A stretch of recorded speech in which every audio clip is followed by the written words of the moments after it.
You can never start an involved demo without asking the question, essentially, why has no one done this before? And by this, let's clarify that as getting a truly unified single source of truth on calendar data. Why has no one done that? Why have we been able to do that? And why does it matter? Yeah, great. So, I mean, the thing about trying to have a unified calendar, as we probably all know, is it's not just a case of having something like a Google Calendar and saying those are the events in our calendar.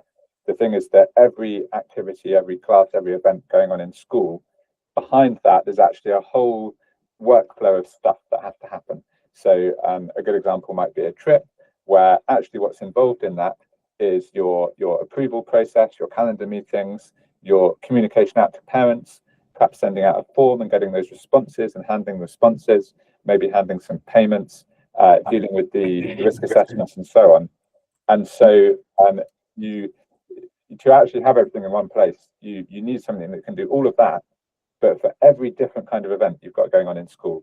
So I mean, what you're seeing on the screen now is just our calendar with all the filters removed. So this is every single thing happening in our involved demo school. So every class, every intervention, music lesson, fixture, trip, absence, detention, school photos, whatever it is. And essentially you have to be able to, so here's our list of types of events that we've kind of distilled this down to. You have to be able to fully run and manage each of these in a single platform for that to be the reality. And that's never been done before because that's really hard. There's a huge amount of complexity within this. One single entry here, so a trip, as I mentioned, that would be a whole platform elsewhere. So to bring all that into one place is complex from our point of view. Anyway, we hope it's very simple when you're dealing with a single calendar for the first time. Cool. Okay. And just for clarity, what I'm going to get James to do is I'm going to get him to layer up that single source of truth for calendar data so that you can see how that is possible and involve, not only how it's possible, how it makes things better for the school as a result. One of the things that I think it's useful for you to watch out for along this is how every time he's showing you a workflow or the functionality, he's always doing that by clicking the event that needs to be managed. It's worth flagging that up just so that you can have in your head, wait a minute, is this really how simple the training is? You click on an event and then you do the thing. That's very different to a training in lots of different modules. So it's worth flagging that up. So James, I'm going to get you to layer this up. So can we start with the kind of co-curricular sessions which are organized in parallel to curriculum lessons? So things like music lessons, Lambda, speech and language, learning support, counseling, all of those things. Can you show how we have the workflows set up to create the events for these and how that kind of massively reduces the admin load? Yeah, so with these, it's maybe just worth saying one of the complexities of these is the number of different constraints you have in school for when those things can run. So music lessons is a great example. So you've got not only obvious things like when are your term dates and what are the timings of your day and the lunch breaks and the things that children can or can't miss, but you've also got restrictions on different subjects. So what classes can different year groups come out of or not in order to have a music lesson? And you need to be able to constrain those things from anywhere through a whole year group or just an individual child, perhaps who's struggling with something. Then you've got your staff, and so with something like music, of course you've got teachers who are perhaps only working a few days a week on particular hours with particular requirements for breaks, with particular rooms that they have to be using or not for those lessons. Anyway, all that comes together in one of our most powerful workflows for this, which is the automatic scheduling. And so with a click of a button, either the teacher themselves or an administrator can automatically schedule in all of their lessons. So this would also work for things like interventions, for sports coaching, a range of things. And as we click through these drafts that have just been scheduled into my my calendar here, I can actually see the kind of restricted subjects in red, so they shouldn't be missing maths. I can see when they've last missed things like French because they had to come out for cricket coaching, etc., etc. So a huge number of benefits of the unified calendar when it comes to this. And one thing I just want to mention, I know it's a tiny feature as far as you're concerned in terms of coding, James, but transformational for schools. By having this unified with things like the curricular calendar, it means we can automatically segment the data so that the curricular teachers who are going to be affected by these kind of parallel sessions which are going on for co-curricular or non-curricular activities will be told exactly who's going to be leaving their lesson and when, with a notification in the morning, but it won't have reams of information about everyone leaving lessons. It'll just have the things which are relevant to them. So quite well, just transformational really for schools, even though it's a small thing. And as James is kind of showing you now, it's this understanding of what impact all the parallel sessions have had on curricular lessons, right down to kind of granularity of minutes missed. That means that we can create this algorithm which does something that hasn't been done before. So the impact reduction scheduling for curriculum lessons. Okay, so that's there if you like, we pulled in one calendar that currently sits outside of the school's central source of truth. So that's, well, actually often in schools it's more like 4 calendars that sit outside the school's central source of truth. Next one to pull in is clubs. So clubs in particular, rather than just being put on a calendar as an event, being connected to the teachers and the students who are involved in that event. James, can you show how, whatever your type of club, you're able to bring them in to involve and into that single source of truth on calendar data? Great. Yeah. So here's the clubs list. One of the key things with clubs is how do students join? How do students get added to the club? And so you've got a few ways that might happen. It might be sort of controlled manually. It might be a first come, first served. It might be a preference based allocation. And again, this is the key kind of end-to-end workflow that has to work and has to be in one place for this to kind of truly be unified. So I'm just going to jump to a club sign up window that I made earlier. So this is a period of a week or so, and what we can do is pick all the clubs that we want to allow the students to sign up for. It could be their parents as well doing the signing up. And for each of those, we can have rules like how many clubs do we want students to sign up for? Is there a limit? How many preferences do we need from them? So things like backup options and so on. And then we can kind of fully manage this journey. So we can see what people have been putting in. We can actually just preview how this would look. So the students are going to get a slot for all the slots in the week, and then for each one they can see all of the available clubs. They can pick their preferences and so on. And then once again, we actually, this is another example where we have a kind of magic button that then takes all of that data in, all of the different constraints, and using our fairness-based algorithm, it will pop those students into clubs, and subject to then sort of moving them around a bit, perhaps working with the data in a spreadsheet or however needed, you can then finally publish those club assignments out. And the key point I wanted to get to there is that then populates all of the registers for those clubs automatically. So that's the kind of key thing about Involve. A teacher will always have a list of everything they're involved in, classes or clubs or anything else, and all of those registers are there automatically. Cool. Okay, so that's a couple of the non-curricular and co-curricular calendars. Let's continue in that vein and let's pull in fixtures now, James. So can you show us, probably in particular, organising block bookings? So the typical way schools facilitate matches against a block of teams from another school. Great. Yeah, so if I just add a fixture, that's a good way to show this. So we'll often be playing, I'd say, a few games against a single school, and so for that we've got all of our clubs on Involve with kind of all the eligible students there, and for our matches we can fit in all those details, location, the timings that are quite particular to how fixtures work.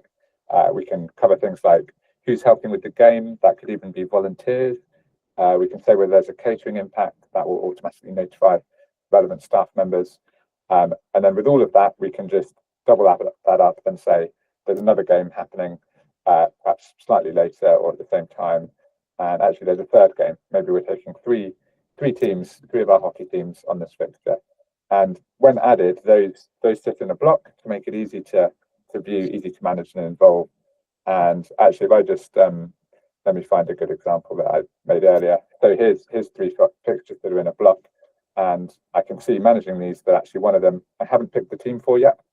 So I just click on that to open the page for the fixture where I manage everything, and I can pick from my available squad just by clicking on those. I can see Kathleen has something else on at that time, so I'm not going to pick her. I can communicate here with other staff internally or with the students and parents who are on this squad or on this fixture, and manage all of that in one place. Something I'd want to emphasize here is that right-hand side of the page with this sort of communication area. That's a common pattern. You'll keep seeing that on all the different types of events I click on, and it means you have a really kind of streamlined, consistent way of doing all the communication with, as I say, whether that's parents, whether that's internally with staff, and so on.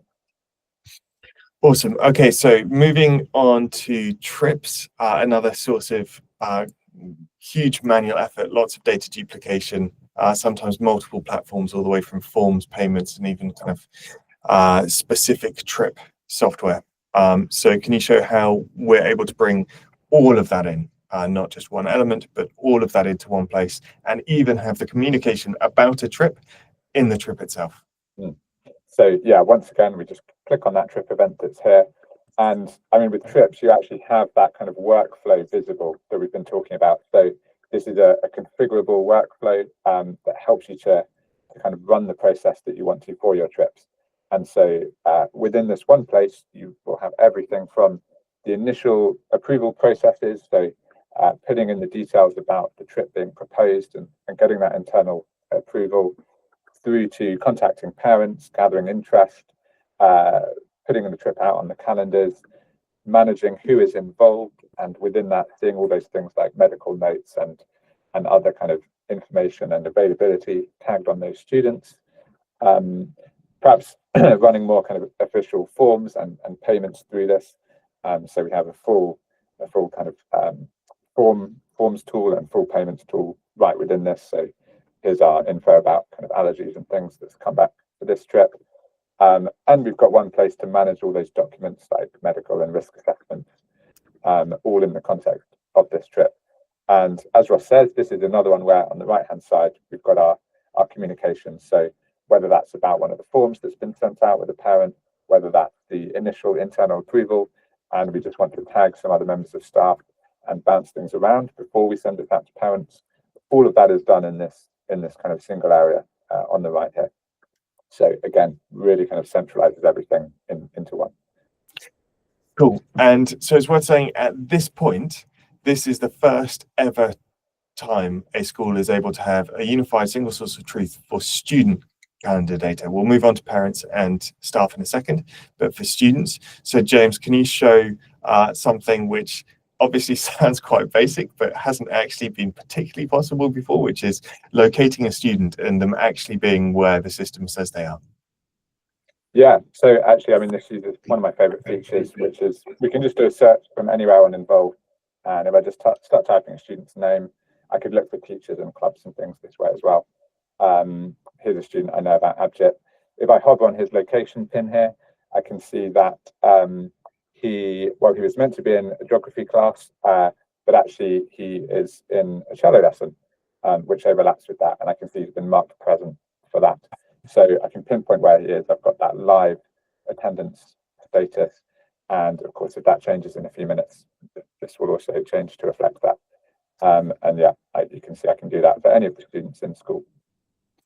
Cool. And then let's do the same thing for parents. So the missing piece for them would now be parents' meetings. So can you show how treating them as a workflow that produces events is kind of a game changer for that single source of truth on calendar data for a school?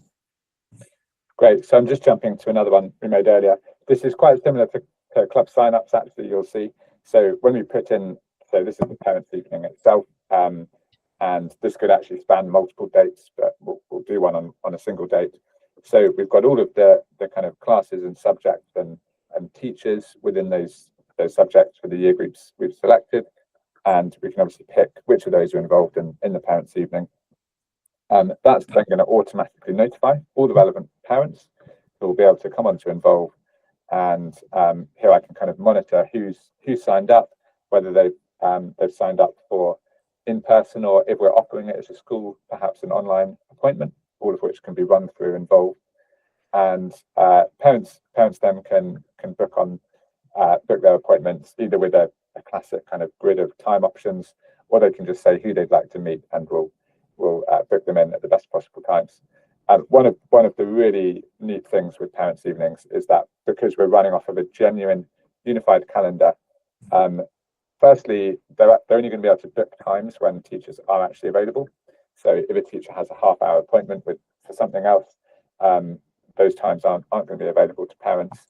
And also, once the appointments are booked in, those also go onto the teacher's calendar. And so, teacher comes in the morning, they look at their agenda, and they'll see their classroom lessons, as well as things like their parents' appointments, and obviously anything else, clubs, interventions, whatever it is, all in the same calendar.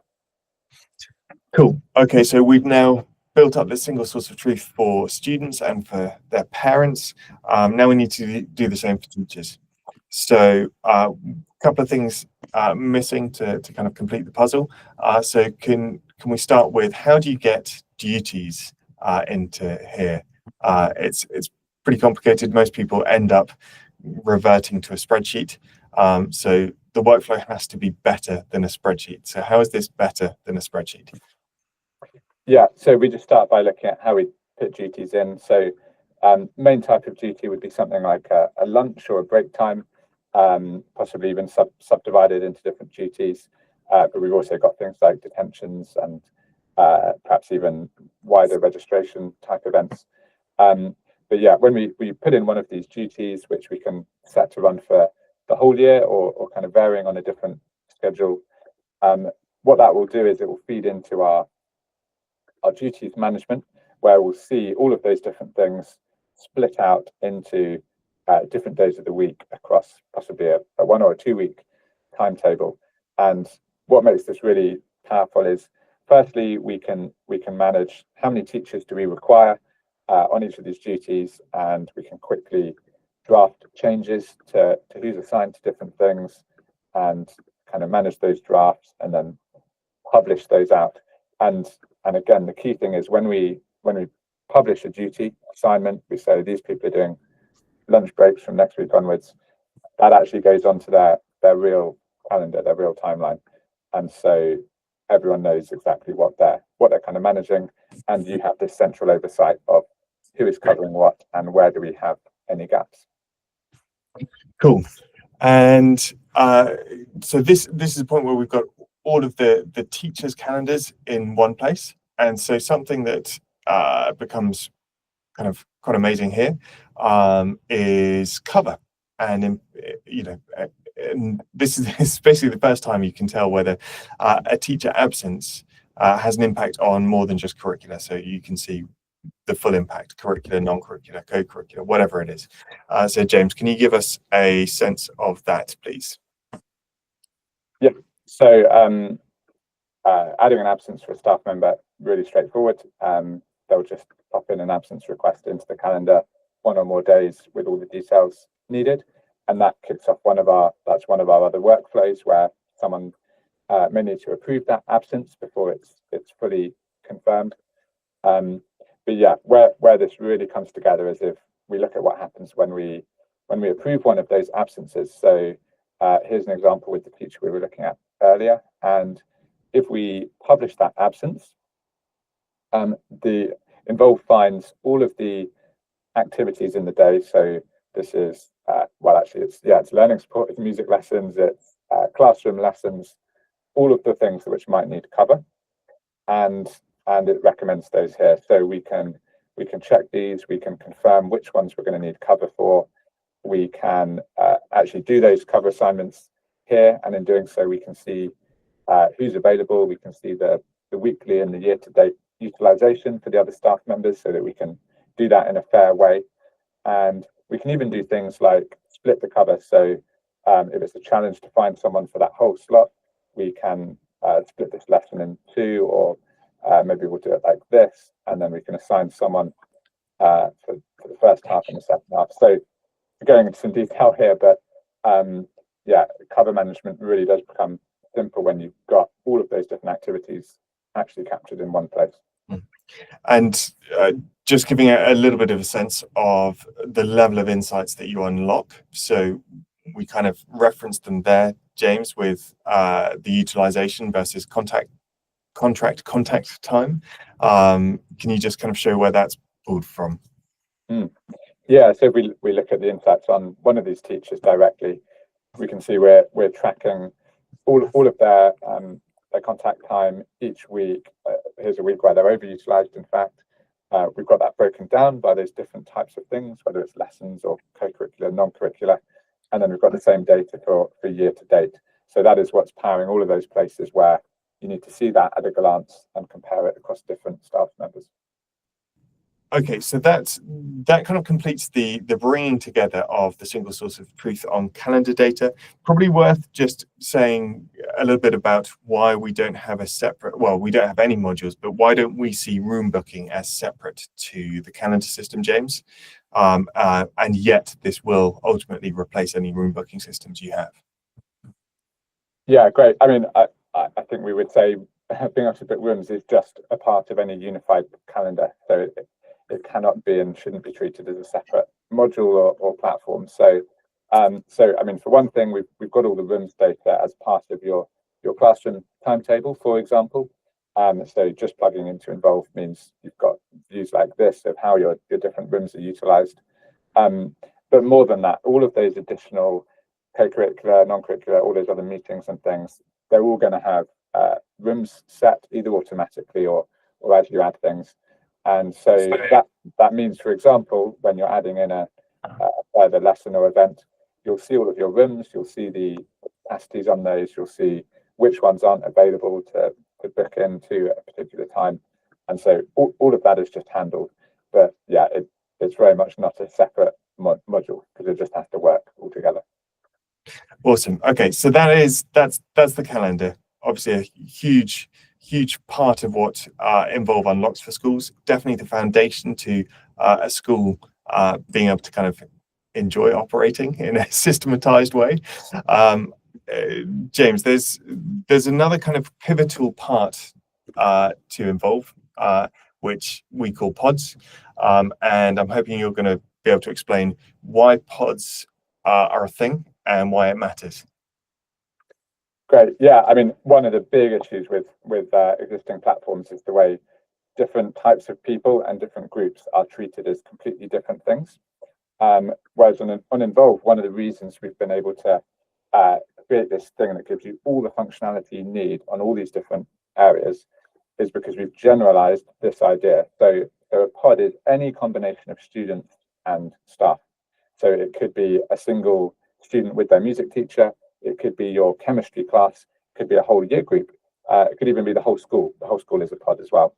And so all of these different types can be added to any of our different types of events. So whether you've got a squad for sports fixtures or just a tag, just an attribute that you label students with, all of these things are pods. And so this is kind of the sort of secret sauce that unlocks the way all of this can be so unified and generalized. So Ross, I don't know if we want to go through a couple of examples of those. I think probably boarding or wraparound care, showing how having a generalized concept of relationship groupings within schools unlocks a simplicity of use both for the parent and for the school. It's kind of the simplicity and power dynamic, isn't it? That's what a pod achieves. Great. Yeah. So, I mean, we can look at one of the boarding houses, for example. So actually, this would have been pulled automatically from the school MIS. But similar to a club, actually, boarding or wraparound care, we have these kind of recurring slots in the week, and different ways you can have kind of students on those. You can have staff taking the registers. You can view insights across all the people on these pods. One of the particular things with boarding and wraparound is that you can allow parents to book on. You can say things like who's able to book on, is there an approval process, which students are actually eligible for this boarding house or this club. And then if we were looking, just very quickly, if we were looking from the parent side of the platform, which we'll come on to properly in a minute, then that means when we review from as one of our students, we can see just the things that I'm eligible to book onto. So in this case, a whole lot of wraparound care, eligible because of the year group of my child and the settings on this particular pod. But we could do that for other things as well. We could have clubs that we can book onto per session in a similar way. The pod means that we have flexibility around how we set these things up across all those different types of activities and people. And you probably mentioned this, James, while I was figuring out what to do next within the time. But did you mention that them booking on automatically adds them to the appropriate registers, so you never have any register? It's pretty cool. It's very cool. Yeah, registers are crucial. So you never have to build your own register. It comes automatically, even if that's just from a one-off occasional boarding booking, overlapping with your full-time boarders, making sure you've got the right register for that combination of people. We handle all of that. Now, cool. There's so much more we could go into in pods, but especially conscious of time, I think it's worth us moving on to some more of the kind of advanced functionality within workflows. So as discussed, events, you always click on an event to get into the workflow, to have the stuff that you need to do things. And so I think we should go into, in particular, the classroom workflow, James. So I think if you could run us through behavior, multi-assigning behavior points, maybe sharing notes, adding people to detention, seating plans, lesson planning, all those kind of things. Great. Yeah, I'll have to zip through this. But so here's a regular kind of geography class, I think this is. So I've got all my students. I can see things like tags. So who is off games, who has an SEND notes to read. I can do things like select a few of those and let's apply some negative behavior points, write a note, share a different note to the parents and make sure we've notified them, maybe even add these students into a detention that they're eligible for while I'm here. Oh, and I forgot to pick my tags, which are set in your school settings. And then, we've got various things like your kind of lesson plan, which is brought in from your library, so you can set up lessons and modules. You can share them across the school, or you can have private ones as a teacher, and various kinds of resources and uploads that can be part of those.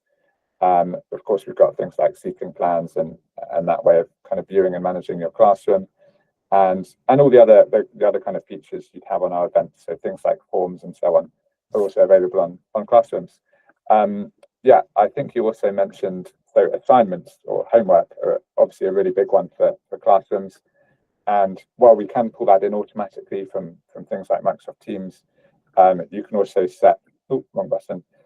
You can also set assignments with a couple of clicks from within Involve. So you've got a kind of full rich editor here. You could even just copy and paste a document from elsewhere, upload content, set your due date, and so on. What's really nice about homework in Involve is it goes onto the student's task list. So they've got a way to kind of have full oversight and kind of feel responsible for their list of tasks and seeing those with the different deadlines and what's due or perhaps even overdue. So that's a really nice one to bring into one place. And as with any event, we've got this communication area, so we can do things like our internal notes or sending things out to the relevant students and parents who are all kind of linked up automatically on these events. Great. How's that, Ross? That's good. And you've got it there. It's been there in various places, but our registration element is super powerful. We call it 3D attendance because it's so different to the kind of 2D attendance that people are used to in MIS. Go on, James. Explain why this is amazing. Great, I love it. So you'll have seen right in the middle here, what we've actually got is not only where we take our register for our students, but we've actually got the full timeline of their days in front of us with the live registration status from their other lessons. And actually we've timed this one really well, because let's just say we've got someone who's late, those are all present. But if you look at Abjit here on the first row, he's actually been out at a cello lesson. And what I can do now is say that he's just returned. And so you can see that through his day, we've got an accurate picture, actually minute by minute, of where he has been. So he missed the start of this class, probably because he went to music, but I think he probably should have checked in with me first. And then I can see that he's back in the room with me here. Now, this obviously is a level of oversight that schools have never had before, but it's just worth saying we still collapse these down onto your traditional attendance codes at the start of every lesson. And we do things like write that back automatically in real time to your MIS. And one of the really nice things there is, as you can see, teachers themselves don't have to worry about that smorgasbord of attendance codes and which means which in this situation. They're just marking present, late, or absent, and then your involved settings for all your different activities, which actually I'll just be going to now. Those determine what we will automatically write back when that happens. So we know that if someone's in a fixture and it's off-site, then maybe we're writing the P code or whatever it is. And we can do that for all these different activity types, or indeed for the different absence reasons, which can be reported through Involve.